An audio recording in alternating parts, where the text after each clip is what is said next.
Welcome back, ladies and gentlemen. Today we're going to be looking at 5 lies that you've been told about OSR gaming. Stay tuned. If you think that OSR gaming is all about rules lawyering and punishing death traps and you die, roll a new one, well, you're kind of right. But there's a lot more to it than just that. So today we're going to be busting the 5 biggest lies about OSR gaming and showing you why it might be your new favorite way to play. Lie number 1 that you hear often is that really it's just nostalgia. You know, OSR is just old dudes reliving the glory days of what was Dungeons and Dragons, but that's just not quite the case. Yeah, it's inspired by these early editions of Dungeons and Dragons. OSR systems such as Basic Fantasy here and many others that we're going to talk about get inspiration from, but they don't necessarily copy this one for one. And so while yes, nostalgia is a big part of it, there's also a living, thriving movement of modern designers, fresh voices, and some of the most creative game mechanics in TTRPG history. Something great that I've heard before about OSR gaming is that it's not just about reliving the past or going backwards, but instead it's about taking the good bones of the past and building something better on top. Lie number 2, all OSR games are the same. Wrong again. OSR is not a single system. It's a philosophy. It's a way to play Dungeons and Dragons or any TTRPG really for that matter. And you've got a whole philosophy of ways to play, including gritty dungeon crawls such as Old School Essentials or the sort of psychedelic weirdness that's in Dungeon Crawl Classics. You've also got Morkborg, the apocalyptic doom metal vibes that it brings, and rules light storytelling in games like Into the Void or Basic Fantasy RPG, right? These rules light systems are very different from the others.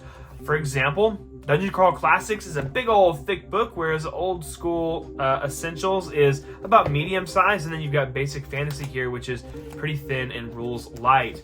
And all this to say, it's not just a monolith of the exact same types of games, but instead it's a buffet. You can pick and choose what you want from it.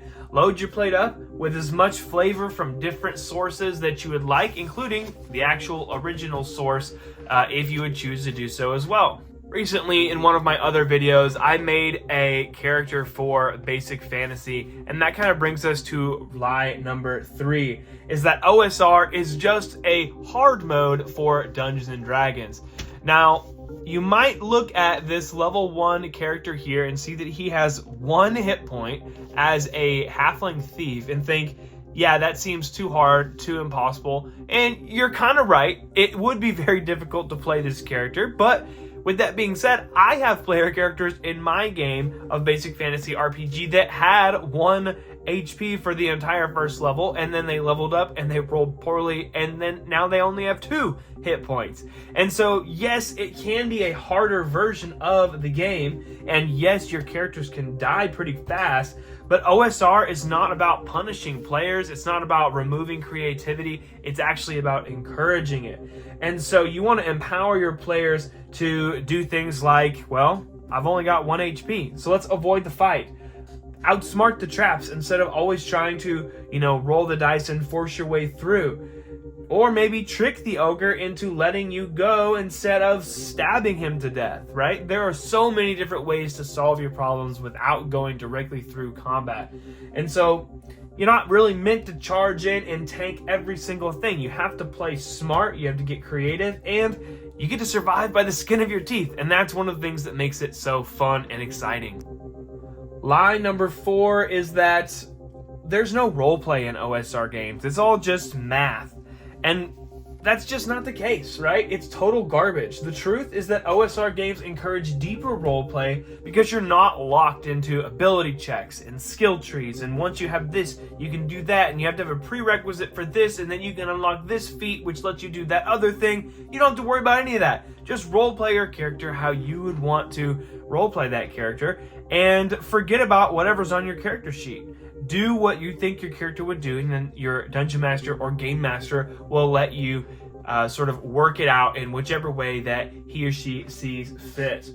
I would say that if you want to roll to convince the guard, You don't need to roll. Just tell me what you're going to do, right? Talk to the DM and say, hey, I would like to tell the guard this. Or you can just get into character and simply tell the guard what you would like to do to try to convince them. And if your argument is good enough, then you pass. No need to roll a skill check or anything like that to see if you pass. Another example is if you want to sneak through the dungeon, right? Tell me how you're going to do it. There's not rulings on top of rules on top of rules. If you want to sneak, I'm not going to make you roll stealth every time you do it. Just tell me how and why and where you're going, and we'll see if you make it or you don't. There's no real luck of the dice. I would say that all of these big tables might look intimidating and scary, but I promise you that it is your choices that matter more than what's on your character sheet. So just roleplay your character and your dungeon master will take care of the rest. Speaking of these big tables, we get to our last lie, and that is that you need to know how to play old school D&D to be able to play an OSR game. This is just not the case. Once again, you don't need to know THAC0. You don't need to understand the old way that AC worked. You don't need to understand the 2d6 rolling system. If you want to play an old school game of Advanced Dungeons & Dragons or White Box Edition or whatever it is, you totally can do that. Or if you want to play a OSR revival kind of game like Basic Fantasy, you can totally do that as well. But you do not need to have had played those classic D&D versions before you hop into these. In fact, I would say that OSR is a lot easier than modern D&D, and certainly a lot easier than the old school D&D versions of the game. These are very simple systems that you can learn in about 5 minutes. Our session 0 went along with session 1 for my game that I'm currently running in Basic Fantasy because the rules are so simple. Even if you've never played Dungeons & Dragons before, whether it be 1st, 2nd, 3rd, 4th, 5th, or 5.5, it doesn't matter because these systems here, the OSR systems, almost every single one of them are dead simple. And of course, I'm going to sneak in a little bit of a bonus tip here, and that is that OSR games are a player-driven adventure. If you want to go out and fight that dragon, you absolutely can. There is nothing stopping you from doing that. And if you want to sneak around, if you want to poison it, if you want to do whatever your imagination can come up with, you totally can.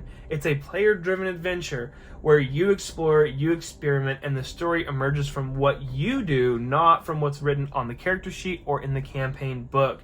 It's a very fast, deadly, but it's also a great way of doing storytelling.